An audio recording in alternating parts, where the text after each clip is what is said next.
In the shadowed corridors of Victoria's justice system, a profound paradox has recently emerged, challenging the very definition of punishment and rights. George Marogi, a name synonymous with Melbourne's Underworld and currently serving a 38-year sentence for a fatal act and drug trafficking, has successfully turned the tables on his captors. In a landmark Supreme Court ruling, this high-profile inmate convinced the judiciary that the conditions of his confinement, specifically within the maximum security unit, were a violation of his basic human rights. It is a stunning legal victory for a man authorities classify as one of the state's highest-risk prisoners. The core of the case rested on a fundamental question: does a prisoner, regardless of their past crimes, deserve the dignity of fresh air? The court heard intense arguments regarding the exercise yards at Barwon Prison and the Metropolitan Remand Centre. The judge, after personally inspecting these facilities, described them as suffocatingly restrictive. In her view, these enclosed spaces offered little more than a view of the sky, through heavy mesh, providing no true sense of being outdoors. Her findings validated Marogi's claim that time spent in these yards was indistinguishable from being locked in a cell, describing the environment as depressing and poorly designed for human well-being. Furthermore, the court found that Marogi had been subjected to strip searches that violated privacy regulations, noting he was frequently denied the dignity of dressing in private. However, the state painted a very different picture of the man seeking these mercies. The government argued that these strict measures were a necessary response to Marogi's ongoing volatility. They highlighted a history of severe behavioral issues, including setting fire to his quarters and a grotesque incident where he assaulted an officer with unsanitary biological material. Most damning was the revelation of a sophisticated escape plot in 2022. Authorities detailed a cinematic plan involving a helicopter and a luxury yacht intended to whisk him out of the country. A vessel police later seized, finding sensitive documents regarding prison staff and a judge. Despite this, the court's ruling stands, potentially forcing the government to rebuild these high-security units to meet legal standards. While Marogi navigates the legal system in Victoria, investigators in Perth have dismantled an operation that kept crime strictly within the family. In a sweep across the southern suburbs, Australian Federal Police uncovered a massive illicit tobacco and money laundering syndicate allegedly run by 3 generations of the same bloodline. A 47-year-old woman, her elderly father and her young son-in-law were taken into custody after officers discovered a staggering fortune hidden away. The scale of the seizure was immense, approximately $1 million in cash and 5 tons of illicit tobacco products, including nearly 30,000 vapes. The investigation, which began in late 2025, led authorities to storage units and homes where cash-counting machines were humming alongside piles of contraband. Police allege this family unit distributed these products to bypass millions in tax revenue, laundering the profits through a complex web of deceit. When questioned, the accused could offer no reasonable explanation for the mountain of cash, leading to serious charges of dealing in the proceeds of crime, an offense that could see them facing up to 20 years behind bars. While hidden fortunes were being unearthed in the suburbs, the asphalt of Western Australia was becoming a battleground for a very different kind of criminal enterprise. In a scene reminiscent of an action thriller, the Kwinana Freeway became the stage for a high-stakes confrontation between law enforcement and the notorious Bandidos motorcycle club. The incident unfolded late on a Friday afternoon, a time when the roads are typically choked with commuters, turning a public thoroughfare into a zone of high-velocity danger. It began with reports of a massive gathering at a service station, but quickly escalated into one of the most significant enforcement operations in the state's recent history. Police air wings tracked the convoy as it surged northbound, the riders allegedly weaving through traffic with a flagrant disregard for public safety. Radar units clocked members of the group reaching speeds of 150 kilometers per hour, effectively turning the freeway into their own private racetrack. When officers on the ground activated their lights and sirens to intercept, the response was not compliance, but tactical evasion. Authorities allege that 2 riders deliberately maneuvered their machines to block police vehicles, acting as a shield to allow the main body of the pack to continue their flight. The pursuit only ended when a massive blockade near Miller Road brought the entire freeway to a standstill, trapping the group in a gridlock of their own making. The aftermath was decisive. 18 men, ranging in age from 26 to 56, were apprehended on the tarmac, their motorcycles seized as evidence of their reckless conduct. Among those placed in cuffs were allegedly high-ranking figures of the Bandidos hierarchy, including a vice president. Detective Senior Sergeant Todd White characterized the operation as a major blow to the gang's infrastructure, a necessary strike against groups that use public displays of power to intimidate the Palovita unity and recruit new followers. Meanwhile, on the other side of the country, a legal stalemate has allowed another infamous group to reclaim their territory. In Melbourne, the Hells Angels have brazenly reinstalled their club logos at their Alphington fortress, exploiting a temporary gap in legislation intended to crush them.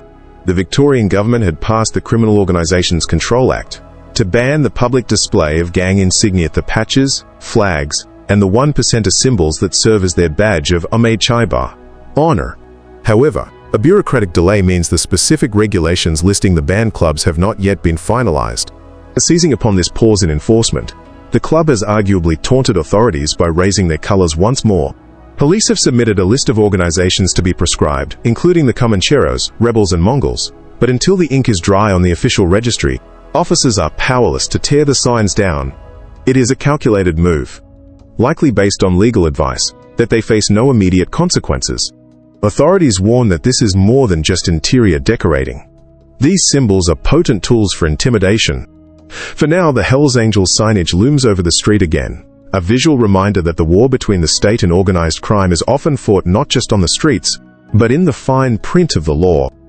Heading north to Queensland, the narrative shifts from legal battles to the visceral reality of tactical enforcement. In Townsville, the curtain has fallen on Operation X-Ray Redshift, a sprawling investigation that peeled back the layers of a major supply network distributing dangerous illicit substances across the region. The operation reached its climax in mid-January, when detectives from the major organized crime squad descended upon a property in Alligator Creek. What they found inside was a veritable armory and a stockpile of contraband large enough to flood the local community. Police seized over 100 kilograms of controlled plant material, nearly 8 kilograms of methamphetamine, and a kilogram of cocaine, alongside more than $400,000 in cash suspected to be the liquid assets of this illegal trade. But it wasn't just the narcotics that alarmed investigators. It was the hardware protecting it. The search uncovered a cache of firearms, including rifles and a handgun, along with ammunition. The 24-year-old man now faces the most serious accusations, charged with trafficking and possessing property linked to criminal activity, effectively dismantling a key node in the North's underground economy. Further south in Brisbane, the peace of New Year's Eve was shattered by a display of recklessness that brought a major artery to a standstill. In an incident that police have described as dangerously chaotic, a group of drivers allegedly hijacked the Gateway Bridge, blocking northbound lanes to perform high-speed burnouts. The scene was surreal. Tires screeching, smoke billowing, and fireworks allegedly set off by the occupants of the vehicles, creating a hazardous spectacle just minutes before midnight. This wasn't just a traffic violation. It was a coordinated takeover of public infrastructure that put innocent motorists at risk. In response, authorities launched Operation Yankee Reacher, a multi-regional task force designed to hunt down those responsible. The dragnet was extensive, with raids executed across suburbs from Alexandra Hills to Waterford West. The result was the seizure of 13 vehicles, including several high-performance sedans suspected of being used in the stunt. Among those charged is an 18-year-old accused of operating a vehicle dangerously and participating in group hooning activity. It serves as a stark warning that the digital footprint left by social media uploads often leads police straight to the front door of the perpetrators. The enforcement blitz continued in the quiet town of Home Hill, proving that no location is too remote for the reach of the law. On a quiet Sunday morning, officers executed a warrant at a 3rd Avenue property, uncovering a significant stash of illicit materials. Inside, they allegedly found around 1 kilogram of methamphetamine and nearly $100,000 in cash, along with a firearm. A 40-year-old man and a 30-year-old woman were taken into custody. The man now faces serious charges regarding the possession of dangerous substances and utensils, while the woman has been released on bail. These coordinated strikes across the state highlight a relentless push by Queensland authorities to disrupt the supply chains of organized crime, seizing the assets that fuel their operations and removing the tools of violence from the streets. In Sydney, the focus shifts from the streets to the ledger, where a different breed of criminal activity has been uncovered that preys on the systems designed to protect the most vulnerable. A Villawood man, Baal Shami, stands accused of orchestrating a brazen financial deception targeting the National Disability Insurance Scheme, NDIS. Investigators allege that Shami, a director of a provider within the network, siphoned off approximately $3.5 million by lodging claims for services that were never delivered. Instead of aiding those in need, the funds were allegedly funneled into a complex laundering operation, characterized by repeated, calculated cash withdrawals across multiple banking institutions. The scheme unraveled, thanks to the Fraud Fusion Task Force, a specialized unit combining federal agents and commission safeguards. When authorities raided Shami's residence in late 2025, they didn't just find documents. They seized $35,000 in currency, alongside air guns and gel blasters items that suggest a fascination with power.